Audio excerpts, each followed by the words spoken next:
if you have a second. I guess that's it. I'm out of time. Thank you. Thank you very much, Senator Kramer. Senator King.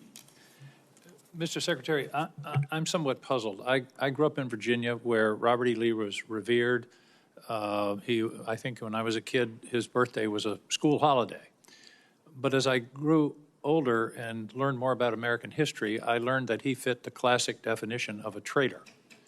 He took up arms against his country. He broke his oath as a member of the United States Army, which he took upon entering his career at West Point. Why are you going through these incredible gymnastics, finding current soldiers or other soldiers to rename? And you slipped a minute ago. You said we're returning these bases to their original names. Robert E. Lee, leading general of the Confederacy, Pickett, the other names. Why are you doing this? I don't understand what the motivation is to rename bases for people who took up arms against their country on behalf of slavery. What possible motivation can there be for this? Who is telling you to do this? Who is urging you to do this? Senator, the veterans and service members across the country who have deployed from Fort Bragg or Fort Benning or Fort Hood or Fort Pickett, there's a legacy, there's a connection to those bases and to those places, to what they trained for there, what they did for, and what they came home back to. That matters to them. Ask enough of them, as I do, all the time, before and later. And we recognize the service of those who were put into the replacement. No one's disputing that. I would never dispute that.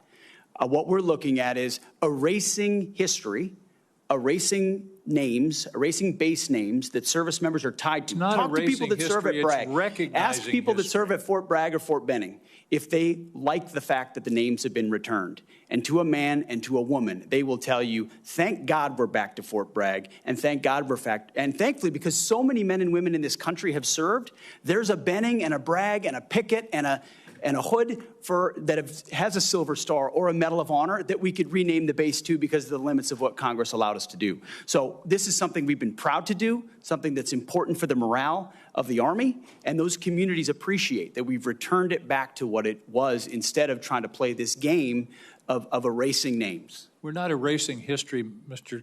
Secretary. We're recognizing history and recognizing that mistakes have been made in this country. The greatest of all was the Civil War, where people took up arms against their country on behalf of the institution of slavery. And to continue the practice of recognizing those people and honoring them by the naming of these bases is, I believe, an insult to the people of the United States. Let me talk about the budget. I don't understand why the budget is coming to us in two pieces. Why not give us an honest base budget instead of putting a piece of it in reconciliation? As I understand it, OMB is saying we're going to have a flat defense budget for the next 4 or 5 years. Are we planning reconciliation every year from now on? Why not give us an honest budget telling us what your priorities are, and then we can consider it. This committee always works in a bipartisan basis on the defense budget. We all want to see some increases in the defense budget, and yet you're giving us this this fake, here's a piece of the budget, here's another. You're cutting in the base budget, you're cutting shipbuilding in half and saying, well, we're going to make it up in reconciliation. Are we going to have reconciliation every year, which basically, by the way, puts a significant part, 10 or 15% of the defense budget in a wholly partisan decision-making process, whereas in the history of this committee, it's always been bipartisan. Why are we doing it this way?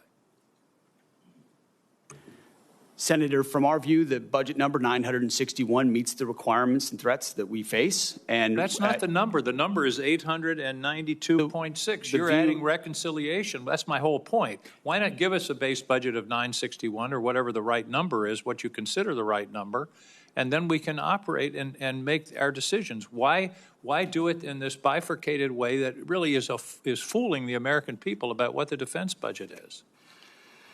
We're not trying to fool anybody, sir. It's two bills, one budget. We're working with OMB, and we feel very comfortable with the number of $961 billion. Why don't you give us a straight-up budget for the Defense Department?